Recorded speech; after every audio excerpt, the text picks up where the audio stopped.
सुदामा जी का अद्भुत संहार सत्कार हुआ। स्नान ध्यान बड़े उपटन लगा करके स्नान करवाए गए और राजशाही वस्त्र पहनाए गए, आभूषण पहनाए गए। और सुदामा जी ने कहा कि ये क्या हो रहा है। और जब भोजन लगे तो 36 तरकारी 32 भोजन। और अब सुदामा जी को 1 घंटा तो यही देखने में लग गया कि ये कितने भोजन है। अब इनमें से पहले इसे खाऊं, उसे खाऊं, उसे खाऊं, किसे खाऊं। कृष्ण भगवान बोले कि भैया खाए ना, मुझे भूख लगी है। तो सुदामा जी ने कृष्ण से पूछा, अरे कृष्ण एक बात बता, तेरे घर रोजाना इतना ही भोजन बनता है क्या, या मेरे आने की वजह से बना है? कह रहे तुझे इससे क्या, तू तो भोजन करे ना। अरे वाह कन्हैया, तेरे ठाड़ तो जोरदार है भाई। तो भोजन होते हैं, भोजन करके और सैया पर लेटते हैं सुदामा जी। भगवान पैर दबाने लगते हैं और पैर दबाते दबाते हाथ दबाने लगते हैं और हाथ दबाते दबाते दबाते दबाते दबाते दबाते खांक में पहुंच जाते हैं। और खांक में उन्हें वो घुसा रहे हैं उसको, पोटली को। कह रहे कहीं पता नहीं लग जाए, कहीं पता नहीं लग जाए। और कन्हैया तो जानता था ना कि ये क्या हो गया, कांख में तेरी कांख ऊंची क्यों हो रही है। कह रहे देख कन्हैया, तू पहले भी शरारती था, अब भी शरारती है, ये कुछ भी नहीं है, तू छोड़ दे। कि नहीं नहीं, तू बता, मुझे लगता है तू अब भी बेईमानी कर रहा है। मित्र की गाथा पूछे कनाई, मित्र की गाथा। देखो उनसे पूछा कि भैया शादी वादी हो गई क्या? तू कह रहा था कि मुझे शादी नहीं करनी, मुझे तो केवल भगवान के भजन करने हैं। शादी की या नहीं की? सुदामा जी शर्माए, शर्मा करके कहा कि अरे भैया क्या बताएं, आते ही कर दी थी, घर वाले माने ही नहीं, बचपन में हो गई शादी। अच्छा तूने शादी कर ली और मुझे नूता ही नहीं दिया? सुदामा जी ने कहा कि अच्छा, मैंने तो एक शादी की, उसमें तू नूते की शिकायत कर रहा है। तूने 16,108 शादियां की, तूने कब नूता दिया मुझे ये बता। तो सुदामा जी के सामने चुप हो गए कृष्ण भगवान। और फिर वो बोलते हैं कि चलो शादी हो गई, बहुत अच्छी बात है, लेकिन फिर भाभी ने कुछ तो भेजा होगा। मित्र की गाथा पूछे कनाई, मित्र की गाथा पूछे कनाई। क्षेम कुशल घर की कह भाई, क्षेम कुशल घर की कह भाई। कहो गृहस्थी कैसी बनाई, कहो गृहस्थी कैसी बनाई। कैसी है हमार भोजाई, कैसी है हमार भोजाई। कुछ भेजा, मैं बता तो सही, कुछ भेजा भाभी ने उपहार, कुछ भेजा भाभी ने उपहार। सुदामा आया है कान्हा के बार, सुदामा आया है कान्हा के बार। अब सुनोगे कन्हैया पुकार, अब सुनोगे कन्हैया पुकार। सुदामा आया है कान्हा के बार, सुदामा आया है कान्हा के बचपन बचपन का साथी तुम्हार, बचपन का साथी तुम्हार। सुदामा आया है कान्हा के बार, सुदामा आया है कान्हा के बार, सुदामा आया है कान्हा के बार, सुदामा आया है कान्हा के बार, सुदामा आया है कान्हा के बार, सुदामा आया है कान्हा के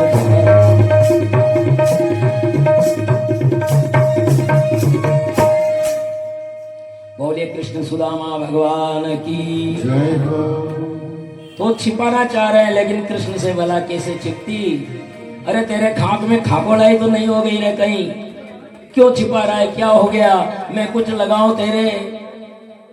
अरे नहीं नहीं देख कृष्णा, और इतने वो नहीं नहीं करते रह गए। उन्होंने पोटली छीन ली है और पोटली छीन करके खोली। अब देख भाभी ने भेजा है और तू यहाँ भी छिपा रहा था, एक तो वहां भी छिपाया था तूने, यहाँ भी छिपा रहा है। और भगवान ने एक मुट्ठी भरी और खाए,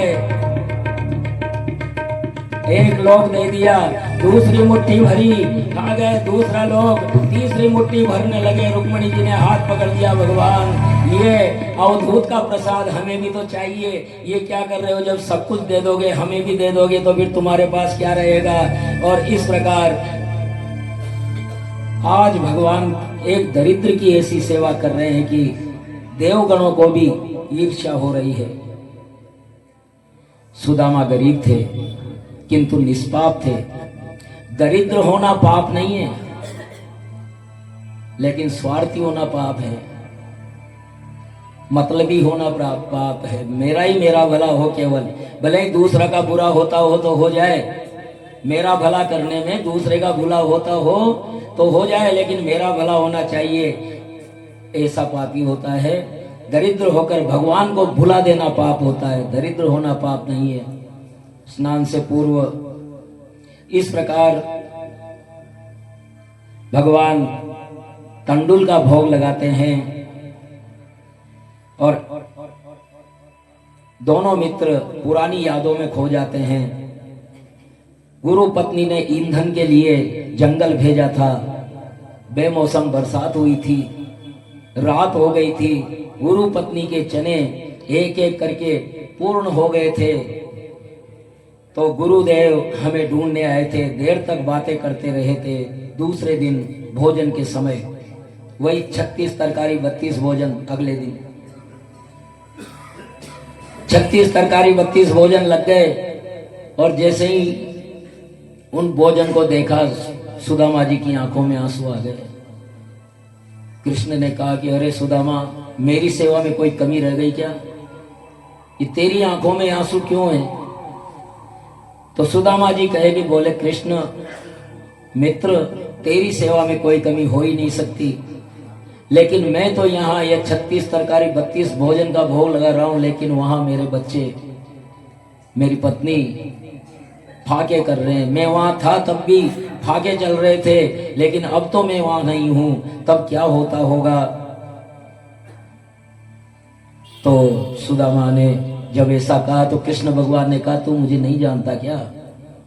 अरे जब मैं भोग लगाता हूं ना, तो त्रिलोकी तृप्त हो जाती है, ब्रह्मांड का अणु अणु तृप्त हो जाता है। तो उनकी चिंता छोड़ और भोजन कर, तो चिंता मत कर, वो भूखे प्यासे नहीं मिलेंगे तुझे। इस प्रकार से जब कृष्ण भगवान ने आश्वासन दिया तो सुदामा जी भोग लगाते हैं, प्रसाद पाते हैं। और उसके बाद में लेकिन वो कहते हैं कि अब उचाट लग गया, अब मैं ठहरूंगा नहीं। अतः ठीक है, अगर तेरी उचाट लग गई है तो चलो भाई।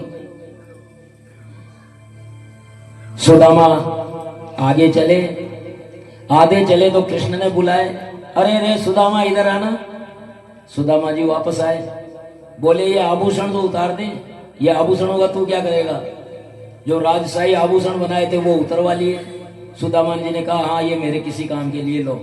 सारे बहुमूल्य आभूषण उतार दिए। फिर जाने लगे तो कह रहे सुदामा, ये कपड़े तो उतारे नहीं, तेरे कपड़े ये रहे। तो राजशाही कपड़े भी उतरवा लिए, उनके वो फटे पुराने चिथड़े पहना दिए। फिर जाने लगा, सुदामा जाने लगे तो कृष्ण ने फिर बुलाया, अरे सुदामा इधर, अब क्या है? मुझे बहुत दूर जाना है, बार बार बुला रहा है, एक बार में कह देना क्या कहना है। अरे बस एक बार बुला रहा हूं, आ जा। वो आ गए, बोले मेरे अंदर से तेरे दर्शन करना चाह रही हैं मेरी रानियां। अच्छा बुला कि जी बैठ जा सिंहासन पर। मैं खड़ा हूं। अरे खड़ा नहीं रह पाएगा, बैठ जा, मेरी बात मान। सिंहासन पर बैठ गए। रुक्मणी जी आए, अखंड सौभाग्यवती भव, पति प्रिया भव, पुत्रवती भव। सत्यभामा जी आई, अखंड सौभाग्यवती भव, पुत्रवती भव, पति प्रिया भव। 8 पर रानियों तक तो ये आशीर्वाद चला। फिर देखा तो लाइन बहुत लंबी, 16,108। सुदामा जी ने सोचा कि ये तो लंबा हो गया। फिर और अखंड सौभाग्यवती भव, अखंड सौभाग्यवती भव, अखंड सदावती सौभाग्यवती भव। अब वो भी लंबा होने लग गया। वो तो लाइन की तो कमी नहीं हो रही, लाइन की तो कमी नहीं आ रही। तो अखंड सौभाग्यवती भव, अब तो थक गए, तो अब फिर और छोटा करो भाई इसको। तो भव, चलो भव भव भव भव, ये भी लंबा हो गया। 16,108 साहब, छोटी मोटी बात है क्या? उसमें भी थक गए। हाथ अलग थक गया, मुंह अलग थक गया। अब तो वो भव भी लंबा लगने लग गया। अब तो वह जगह है, चलो ह ह ह ह ह, चलो। वो भी लंबा लगने लग गया।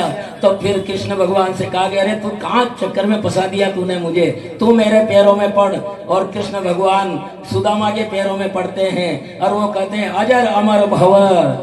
और सभी रानियों को एक साथ अखंड सौभाग्यवती होने का आशीर्वाद मिल गया। इस प्रकार से सुदामा जी का ये चरित्र। अब सुदामा जी वहां से चलते हैं, वहां से चलते हैं, चल दिए। रुक्मणी जी ने कहा कि तुम्हारा मित्र कुछ लेने के लिए आया था, कुछ याचक था, लेकिन तुमने कुछ भी नहीं दिया। रुक्मणी जी, मेरे जो भक्त होते हैं ना, वो कुछ नहीं चाहते, केवल मुझे ही चाहते हैं। नहीं नहीं, वो कुछ मांगने आए थे। आपने तो पहने हुए कपड़े और आभूषण भी उतरवा लिए उसके, कि नहीं नहीं तुम जाकर के देख लो, देख करके देख लो। तो रुक्मणी जी ने जगह जगह स्वर्ण आभूषणों की ढेरियां लगा दी, सोने की गिन्नियों की ढेरियां लगा दी। लेकिन सुदामा जी तो कृष्ण की भक्ति में, श्री कृष्ण गोविंद हरे मुरारे, श्री कृष्ण गोविंद हरे मुरारे, हे नाथ नारायण वासुदेवा, हे नाथ नारायण वासुदेवा, श्री कृष्ण गोविंद हरे मुरारे, श्री कृष्ण गोविंद हे नाथ नारायण वासुदेवा, हे नाथ नारायण वासुदेवा, श्री कृष्ण गोविंद हरे मुरारे।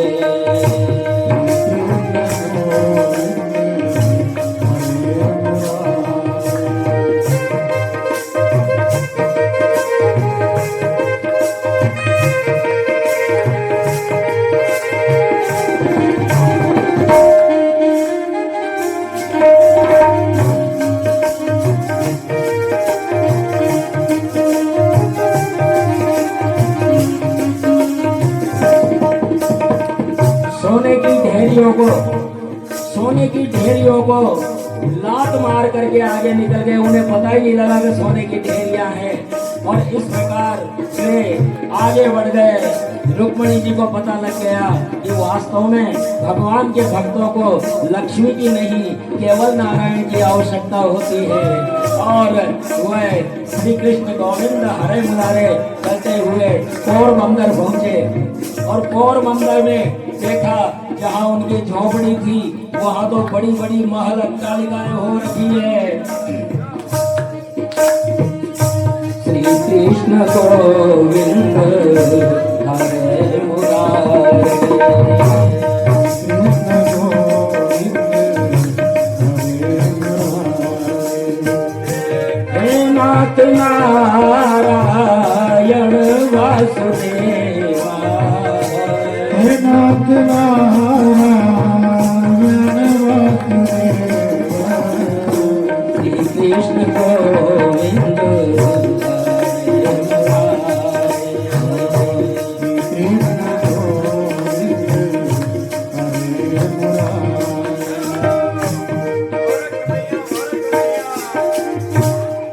बोले कृष्णचंद्र भगवान की। जय हो। लक्ष्मी जी ने सोचा था कि सुदामा कुछ मांगने के लिए आया होगा, लेकिन वो तो सोने की ढेरियों को भी लात मार करके आगे निकल गए, श्री कृष्ण गोविंद हरे मुरारे कहते हुए। और इधर देखिए, इधर पोरबंदर में विश्वकर्मा जी पहुंचे सुदामा जी के घर पर, और सुदामा जी के घर पर जाकर के वहां सुदामा जी की पत्नी मिली वसुंधरा। उसने कहा कि आपके घर को स्वर्ण महल बनाने का आदेश मिला है। बोले देखो ऐसा है कि अगर महल बने ना तो मेरे पूरे गांव के बने, क्योंकि वो जो चावल गए हैं ना वो केवल मेरे घर में से तो एक ही दाना नहीं गया, 5 घरों से मांग करके लाई थी मैं तो। अगर घर बनना है तो सबका बनना है, नहीं बनना है तो मेरी झोपड़ी ठीक है। ये संत के लक्षण होते हैं।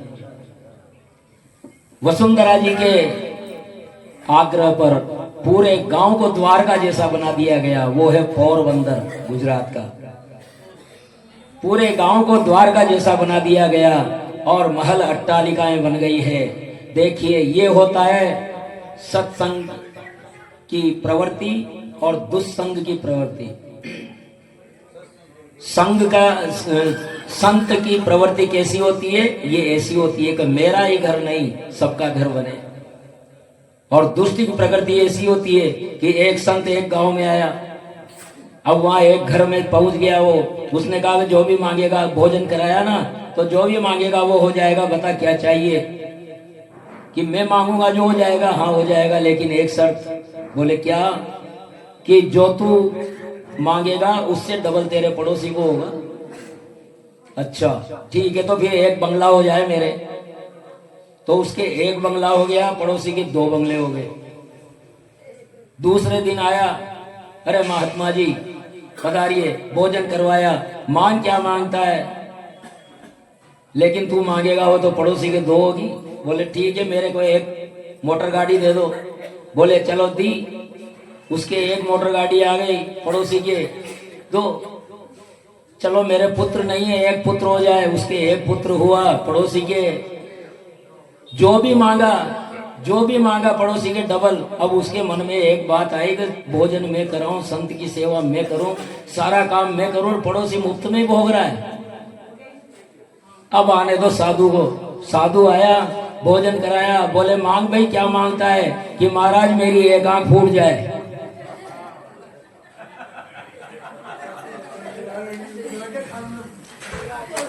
तो दुष्ट प्रकृति ऐसी होती है, संत की प्रवृत्ति ऐसी होती है।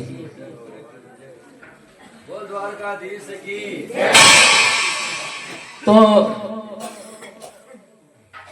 वसुंधरा ने कहा कि अगर घर बनना है तो पूरे गांव का बनेगा, केवल मेरी अकेले का नहीं। विश्वकर्मा जी के आदेश पर पोरबंदर में सुदामा पत्नी से आग्रह करके पूरे गांव को द्वारका जैसा बना दिया गया। और सुदामा जी जब आए तो यूं देखते, मेरी झोपड़ी कहाँ है, मेरी झोपड़ी कहाँ है? अरे उसमें मेरी ब्राह्मणी रहती थी, फटे कुचेले कपड़े में, मेरे बच्चे रहते थे। और वसुंधरा जी देख रही थी ऊपर से, कह रहे मेरे स्वामी आ गए। नीचे उतर करके आए तो वो दूर दूर हो गए। अरे भद्रे तुम कौन हो? यहाँ मेरी ब्राह्मणी रहा करती थी। अरे ध्यान से देखो तो सही, मैं ही आपकी ब्राह्मणी हूँ। नहीं नहीं, मेरी ब्राह्मणी ऐसी कैसे हो सकती है? मेरी झोपड़ी ऐसे कैसे हो सकती है? कह रहे ये झोपड़ी नहीं है, ये तो श्री कृष्ण का मंदिर है, कृष्ण का मंदिर है। तो सुदामा जी को संतोष हुआ, अंदर गए। द्वारकाधीश की मूर्ति वहां विराजमान थी और सुदामा जी बड़े प्रेम से वहां रहने लगे। बोलिए सुदामा श्री कृष्ण की। गोविंद हरे गोपाल हरे, गोविंद हरे गोपाल हरे, केशव माधव श्याम हरे। गोविंद हरे गोपाल हरे, केशव माधव श्याम हरे। नारायण हरे कृष्ण हरे, नारायण हरे कृष्ण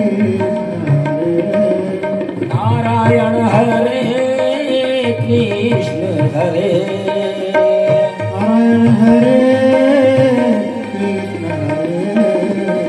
रमापति घनश्याम हरे, रमापति घनश्याम हरे, हे गोविंद हरे गोपाल हरे, गोविंद हरे गोपाल हरे, केशव माधव श्याम हरे, केशव माधव श्याम हरे।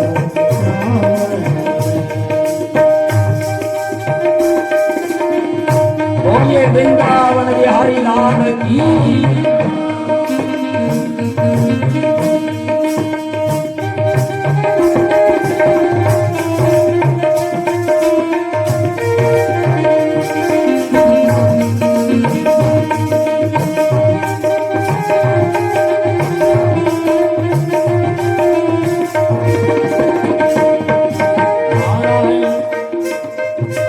उमा हरे शिव शंकर हरे, उमा हरे शिव शंकर हरे, उमा हरे शिव शंकर हरे, उमा हरे शिव